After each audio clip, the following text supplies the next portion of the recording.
Welcome to the Private Equity Exchange 2007, the only summit bridging the gaps between limited partners, private equity funds, corporate executives, and entrepreneurs. The Private Equity Exchange is the only venue where LPs, private equity firms, corporate executives, and entrepreneurs meet, enabling them to move quickly from ideas to deal crafting.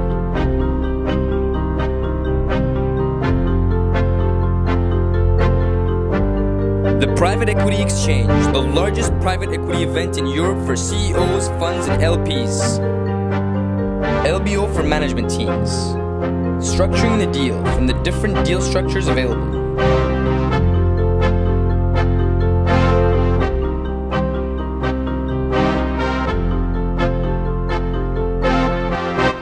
Donc, comment structurer un LBO? Donc, ça va être une histoire de choix. Différentes structures sont proposées. Donc, quel est le critère? Est-ce qu'on va faire un critère à partir de la taille de l'entreprise ou à partir du montage retenu? L'un d'entre vous veut-il s'exprimer à ce sujet? Eustache, par exemple, ou Bernard? Oui, écoutez, au niveau de la banque, encore que, je veux dire, la structure, c'est un dialogue entre les managers, le fonds et bien sûr les prêteurs.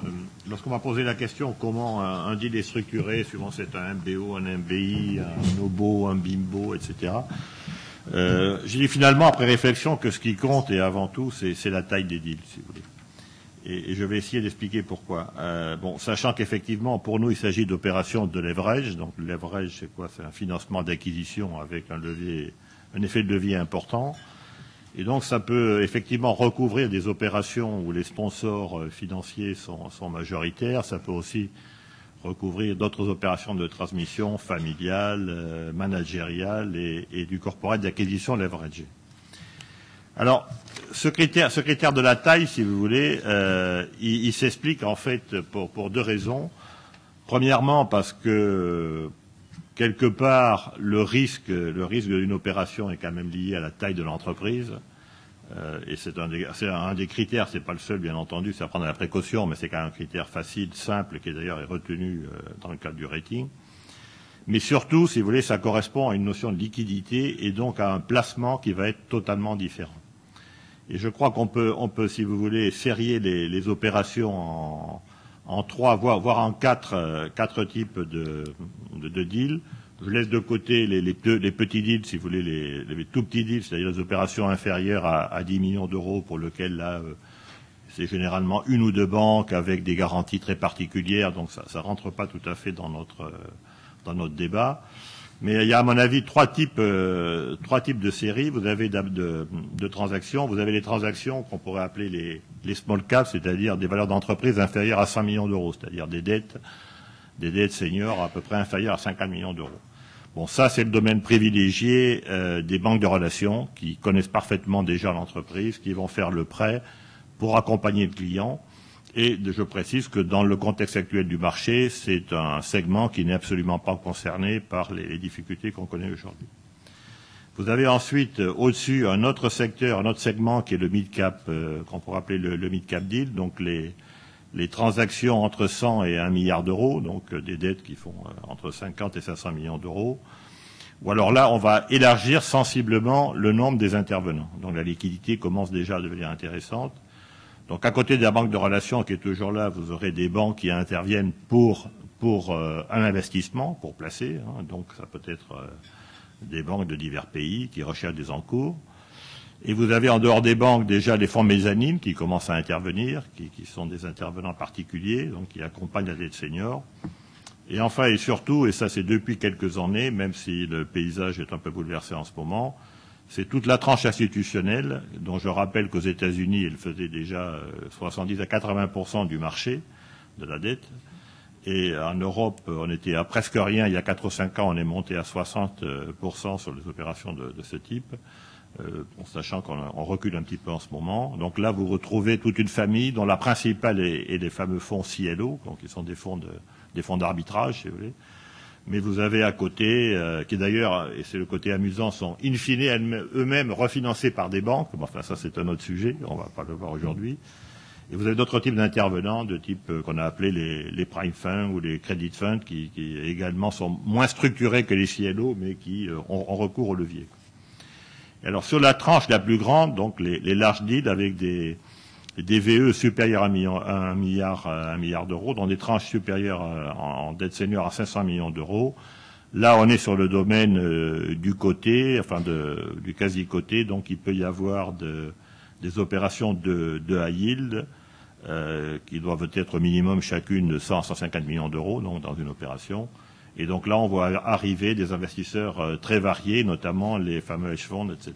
Donc, à ces trois types de, si vous voulez, de transactions, va correspondre d'une part chez nous, dans les banques, en général, des équipes différentes, et également des structurations différentes. Alors là, je vais aller peut-être assez vite, pour dire que ça va jouer, sur les multiples, donc les multiples de levier, donc par rapport au cash flow, et de loan to value, c'est-à-dire la part, finalement, de la dette dans la transaction, que la structuration va être également, en termes de tranches, elle-même structurée en fonction de ce qu'on appelle la dette pro rata qui est réservée aux banques, dans lequel vous avez les tranches A amortissables et les tranches d'accompagnement de type revolver, capex, etc. Et puis les autres tranches qui sont plus des tranches in fine, boulettes, qui sont réservées aux institutionnels, dans lequel il y a bien sûr les tranches in fine BC, first lien, mais également toute la kyrielle de tranches subordonnées. Dieu sait que le marché a été imaginatif avec les second lines, les mezzanines seniors voire juniors, les high yield, les pics, etc.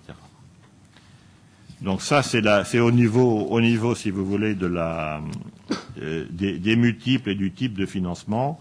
Et le dernier point, ça va être la documentation, puisque la documentation, là aussi, va être assez différente, suivant qu'il s'agit d'une affaire de petite taille, donc relativement risquée, donc dans lequel les covenants vont être assez serrés, des grandes affaires pour lesquelles les covenants seront beaucoup moins forts, si vous voulez.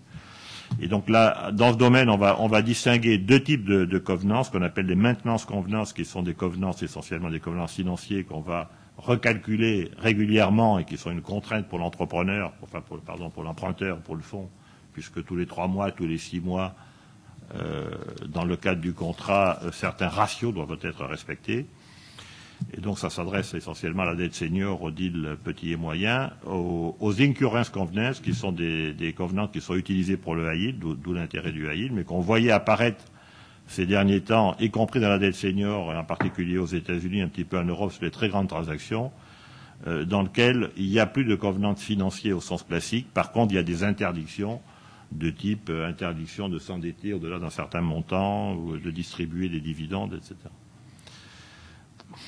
Voilà, c'est le principal critère de différenciation. On pourrait en ajouter d'autres, mais là on rentre un peu dans la technique, du type le cash sweep qui sera plus ou moins fort, distribution de dividendes, les clauses de changement de contrôle qui seront également plus ou moins sévères. On va peut-être avec Frédéric tout à l'heure. Voilà. Eustache, par rapport à votre position d'investisseur. Alors, je rejoins complètement ce que vient de dire Monsieur Delperrier.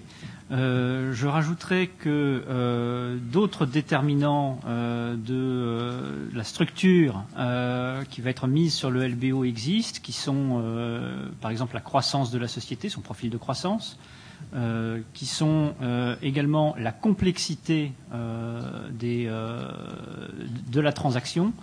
Nous avons récemment fait un LBO sur la société Nord-Est, qui était une sorte de conglomérat présent sur plusieurs secteurs, sur le secteur des mines et le secteur de l'emballage. Il a fallu d'abord céder les activités minières, et puis on s'est aperçu que dans l'emballage, il y avait des activités qui étaient plutôt en retournement.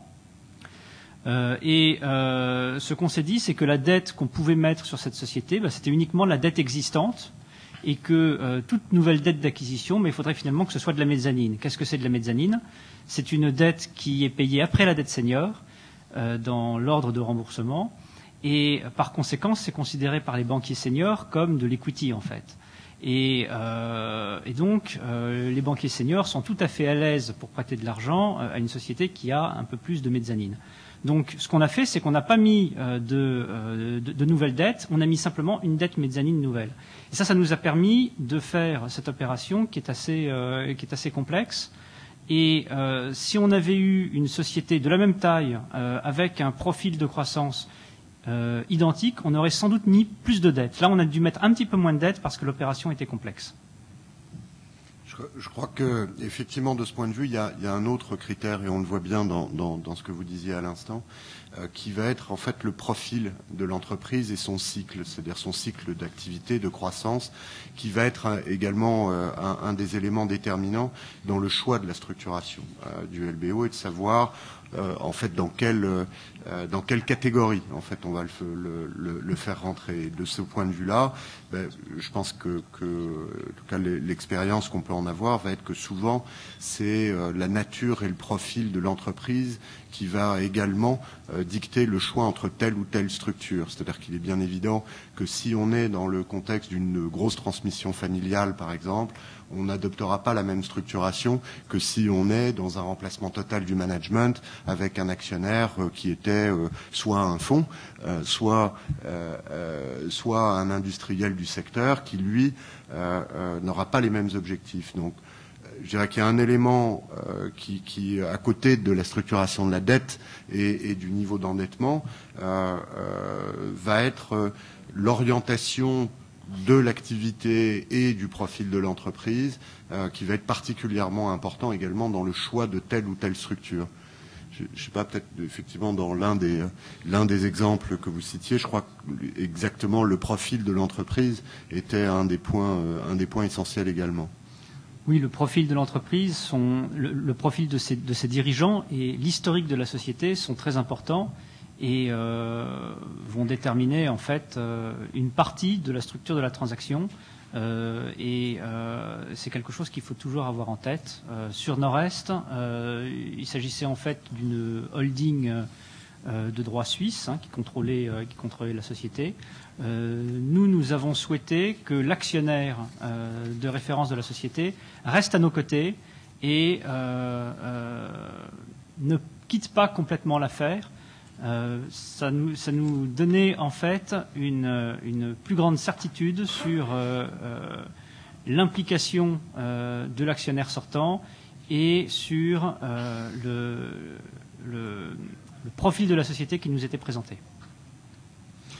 D'ailleurs, par rapport aux banquiers, le fait pour vous d'avoir un actionnaire de référence restant aux côtés de l'investisseur dans une opération de ce type, c'est quelque chose qui va pouvoir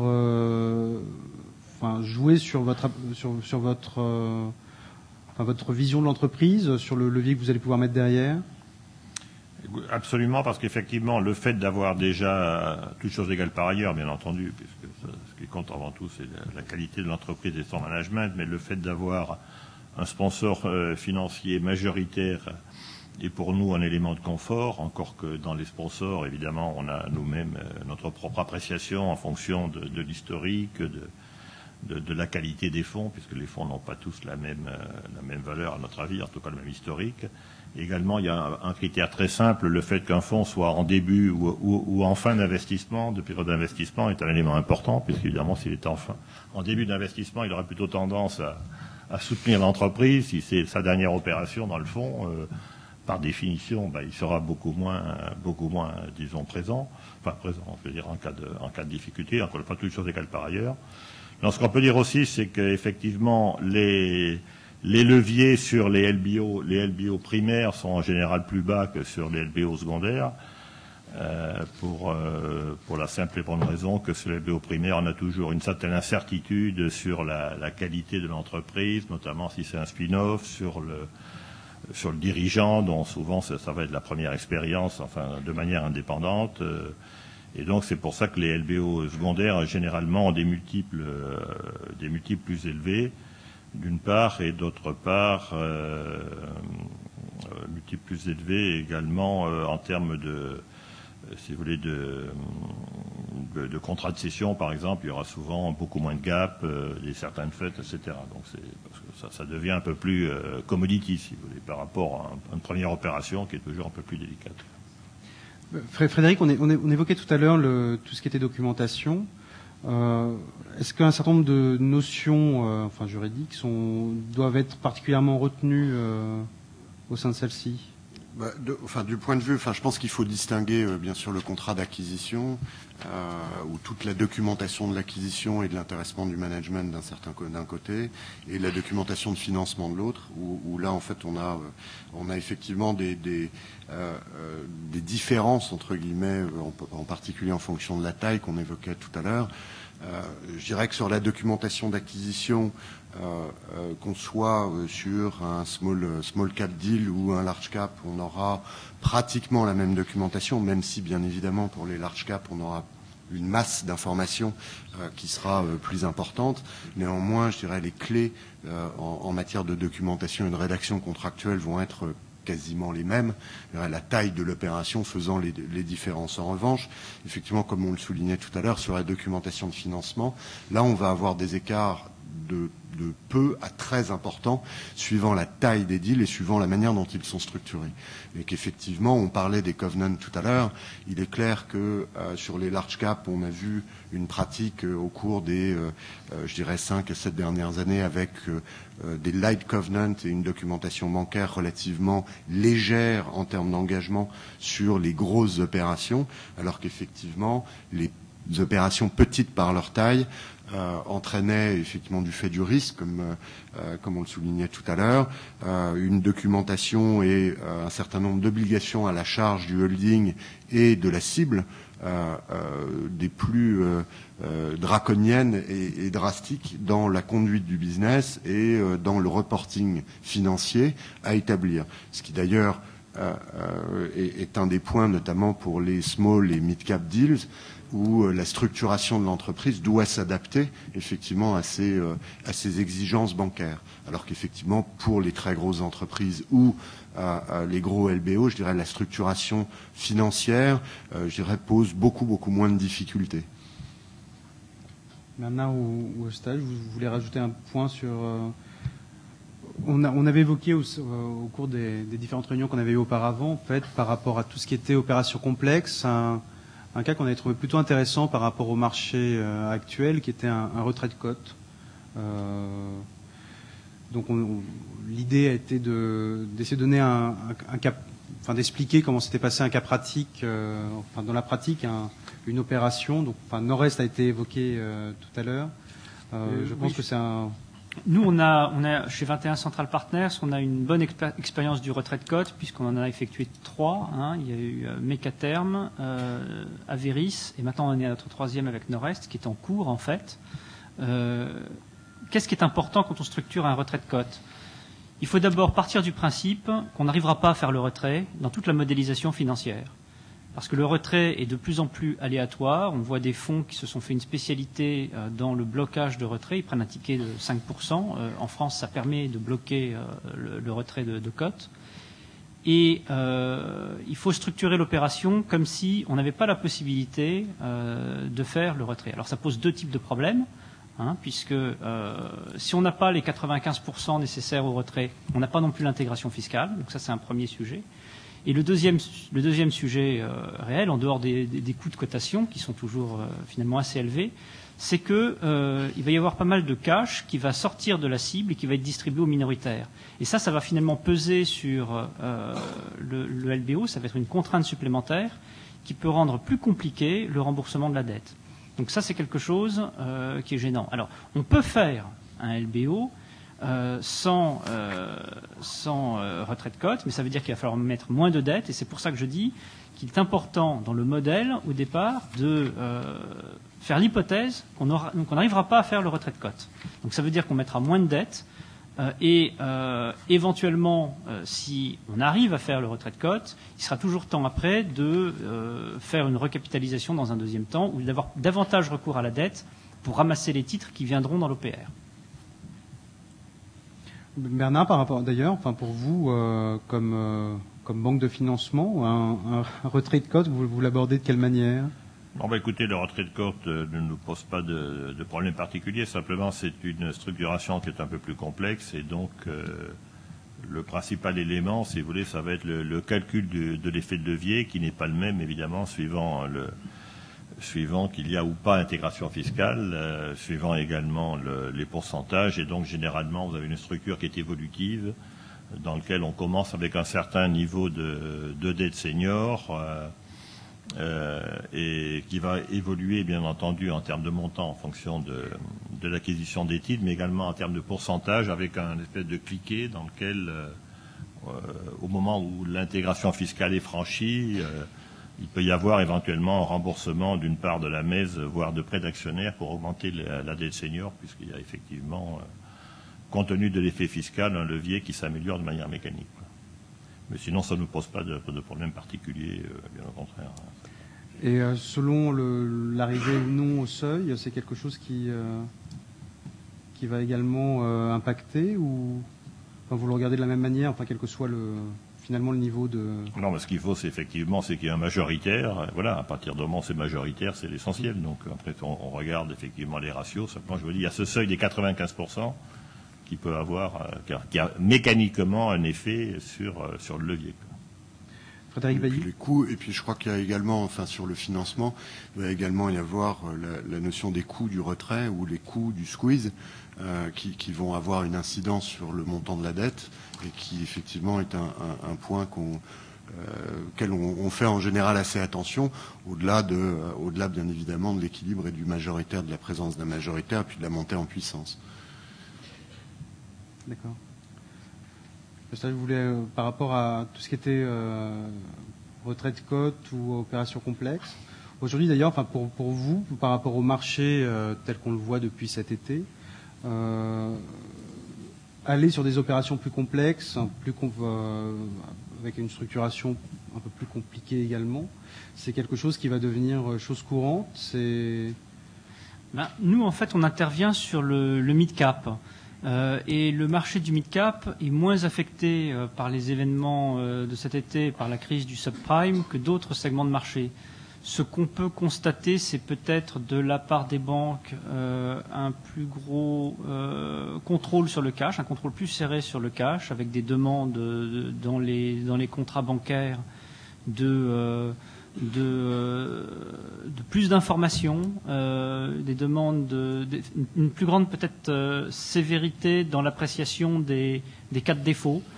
Mais finalement, il s'agit d'ajustements techniques et on n'a pas pour l'instant de renchérissement du crédit, par exemple. Ce qu'on commence à observer, c'est peut-être un ralentissement du nombre de dossiers qui viennent sur le marché, puisque les vendeurs sont plus frileux, en fait, et se disent que c'est peut-être pas le bon moment pour vendre. Mais ce n'est pas une tendance si évidente que ça. Il y a quand même des dossiers qui arrivent sur le marché. Une autre chose qu'on peut craindre, c'est que les fonds qui opèrent d'habitude sur des segments de marché différents et qui sont aujourd'hui peut-être un peu plus désœuvrés, vont descendre en gamme et venir sur le marché du mid-market. Ça, c'est une possibilité. D'accord. Je crois que ce qu'on peut aussi voir, enfin en tout cas du point de vue de la pratique des cabinets d'avocats ou en tout cas d'un certain nombre d'entre eux, puis cet été, mais c'était déjà un petit peu vrai avant, c'est non pas un ralentissement en particulier donc sur le mid-cap ou les small-cap, mais beaucoup plus un rallongement, je dirais, des durées sur la réalisation des opérations et un travail beaucoup plus fouillé sur la compréhension des mécanismes de l'entreprise et dans toutes ses composantes et une analyse un petit peu plus poussée pour qu'au moment en fait où on arrive au deal et la signature et à la mise en place du financement et du contrat d'acquisition, on a un ensemble qui est plus cohérent. C'est-à-dire que ce que, en tout cas pour ma part, je perçois dans un certain nombre de transactions, c'est qu'effectivement le travail préparatoire au LBO, quelle que soit sa structure, va être plus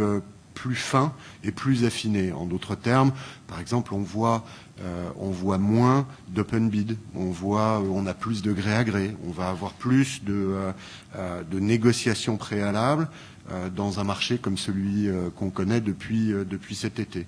Et je pense que on arrive à des signatures où effectivement on a envisagé et validé la totalité ou quasiment la quasi-totalité des métiers et de ce qui va se passer une fois l'opération signée. Je sais pas, enfin... Moi, j'avais une question également pour Bernadette Perrier à ce niveau-là. En fait, vous, en tant que banquier, en fait, quels vont être les...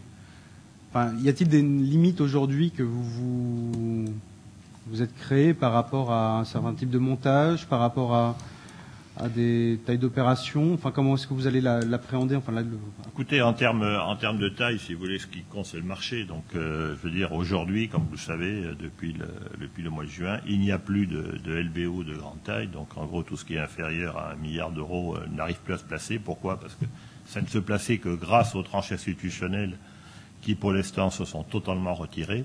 Ce qui ne veut pas dire, d'ailleurs, et souvent les commentaires qu'on fait sont tout à fait faux, les CLO actuels de LBO se portent remarquablement, ils n'ont jamais aussi bien marché, pour une raison très simple, il n'y a pas de défaut, comme vous le savez. Donc, ce qui compte, c'est que l'actif soit de qualité. Donc aujourd'hui, ce ne sera peut-être pas le cas demain, mais en tout cas, les actifs étant de qualité et les marges ayant augmenté, les CLO qui fonctionnent n'ont jamais aussi bien fonctionné. Par contre, les gérants de CLO ou d'asset manager n'arrivent pas à lever de nouveaux CLO, d'accord, en raison de la hausse du coût de refinancement qui a pratiquement triplé. Puisqu'en gros, ils se refinançaient en moyenne pondérée à 50 centimes. Maintenant, ça leur coûte 120, 130, et donc le mécanisme du CLO ne marche plus pour les nouveaux CLO. Non, mais bon, enfin, cela dit, ça sont des choses qui évolueront, qui reviendront. Je ne suis pas trop pessimiste sur le moyen terme. Il faut simplement que le stock qu'il y a se vide. Il est en train de se vider d'ailleurs, puisque les grandes banques qui ont pris des opérations dans lesquelles elles doivent les syndiquer, les restructurent actuellement, enfin de manière relativement simple, en diminuant la dette senior et en mettant des tranches piques, si vous voulez. Non, je pense que ce qui va beaucoup jouer, à mon avis, en tout cas c'est un sentiment personnel, sur l'appréciation sur les marges et sur la structuration de la part des banques, c'est BAL 2, si vous voulez. Parce que donc BAL 2 va entrer va être effectif à partir du 1er janvier 2008. Et donc ceci va avoir des conséquences très importantes, puisque aujourd'hui, à notre avis, dans l'ancien système, tous les crédits étaient tous considérés en termes de ratio Cook de la même manière, ils étaient tous pondérés à 8%, que ce soit un mauvais risque ou un très bon risque. Et on en est arrivé à cette chose absolument aberrante où il n'y a, en Europe, qui est un marché qui n'est pas encore assez mûr, il n'y a pas de différenciation entre les risques élevés en termes de pricing. C'est même le contraire. Les gros LBO, qui sont quand même les moins risqués, rapportent le plus. Pourquoi? Parce qu'il fallait avoir une liquidité, et donc il fallait pouvoir bien payer pour pouvoir vendre le papier. Donc avec BAL 2, on est rentré dans des systèmes de notation interne plus ou moins avancés. Vous savez qu'il y a la notation interne fondation avancée, dans lequel premier système on ne calcule que la probabilité de défaut, deuxième système plus avancé on calcule non seulement la probabilité de défaut mais également ce qu'on appelle la LGD, c'est-à-dire la récupération dans le cas où il y a un défaut. Et là ça devient un facteur discriminant très important. Alors c'était déjà le cas aux États-Unis, pour lequel les ratings externes sont quasi systématiques sur les grandes opérations, et donc vous aviez déjà depuis plusieurs années une différence de rémunération, ce qui est normal, entre le WB et le B, par exemple. Il y avait en gros 40 centimes d'écart, alors qu'en Europe, il n'y a aucune différence, ce qui est aberrant, quoi, puisque, par définition, les probabilités de défaut ne sont pas les mêmes. Alors, ce qu'il faut savoir, c'est que donc maintenant, toutes les banques ont mis en place des systèmes de rating interne qui s'inspirent en gros de ce qu'en font les agences de rating, avec des critères assez précis, tant sur le risque, ce qu'on appelle le risque commercial, qui reprend bien sûr le marché, la compétitivité de l'entreprise, l'appréciation du management, et de risques plus financiers, où il y a toute une batterie de ratios, plus l'examen de la flexibilité financière. Donc ça va déboucher sur une note, à laquelle note est associée une probabilité de défaut, et donc à partir de là, il y aura forcément un rating et des leviers assez différents. Et ce critère, alors je le laisse de côté parce que ça reviendra également, ça sera pris en compte également le taux de récupération en cas de casse. Mais ce qu'il faut voir, c'est que cette probabilité de défaut, donc ce rating, est très discriminant. Pourquoi? Parce que vous avez des taux, et ça c'est historique, ça a été prouvé par 80 ans d'études de Moody's et de Standard & Poor's, également par les études des banques. Vous avez des probas de défaut qui sont très différentes suivant les classes. C'est-à-dire qu'elles sont à la fois volatiles, très volatiles, c'est-à-dire qu'elles peuvent varier, il y a des écarts types très grands, Et donc, on le voit en prenant, par exemple, les taux de défaut associés à un B+, ou à un double B-, qui sont en gros les ratings associés à des LBO, où suivant les périodes, les probas de défaut peuvent être multipliés par 4, 5 ou 6. Et on voit très bien, depuis 20 ans ou 25 ans, qu'il y a eu 2 périodes où il y a eu de gros défauts. Ça a été les années 90 et les années 2000. Ce sera peut-être les années 2009-2010. Enfin, on le verra. On ne vous le souhaite pas. On ne le souhaite pas. Et également, donc, il y a également une progressivité, c'est ça qu'il faut bien voir, une progressivité exponentielle. C'est-à-dire qu'entre le triple B-, le double B, double B-, B+, etc., les probas de défaut augmentent non pas de façon linéaire, mais de façon exponentielle. Donc c'est ça que les banques vont intégrer maintenant, et tant mieux finalement, parce que ça rendra le marché plus professionnel et que le risque sera payé à son vrai prix. Le stage, peut-être pour clore, aujourd'hui, par rapport aux opérations que vous avez en portefeuille, le financement est devenu compliqué. Enfin, c'est devenu un facteur à surmonter, ou enfin, entre autres avec le financement n'est jamais simple, hein, mais on constate encore une fois non pas un durcissement des termes, mais plus une plus grande exigence de la part des banques, une plus grande sélection des dossiers d'abord de leur part, et puis une plus grande exigence sur le contrôle du cash dans la vie qui suit la mise en place du LBO. Et c'est sur ces points-là qu'on a constaté une évolution ces derniers mois. Merci. Frédéric, peut-être pour... Non, je crois qu'effectivement, encore une fois, le point, c'est effectivement une documentation qui est non pas standardisée, parce qu'elle va dépendre bien évidemment de chacune des transactions, mais effectivement un contenu qui, quant à lui, au point de vue des obligations souscrites par l'emprunteur, vont être quand même, sont maintenant très bien balisées en termes d'obligations de faire, de ne pas faire, des interdits. Et effectivement, c'est l'interprétation et la vie de cette documentation qui va, elle, beaucoup plus évoluer, comme vous le disiez. En tout cas, merci beaucoup à tous les trois.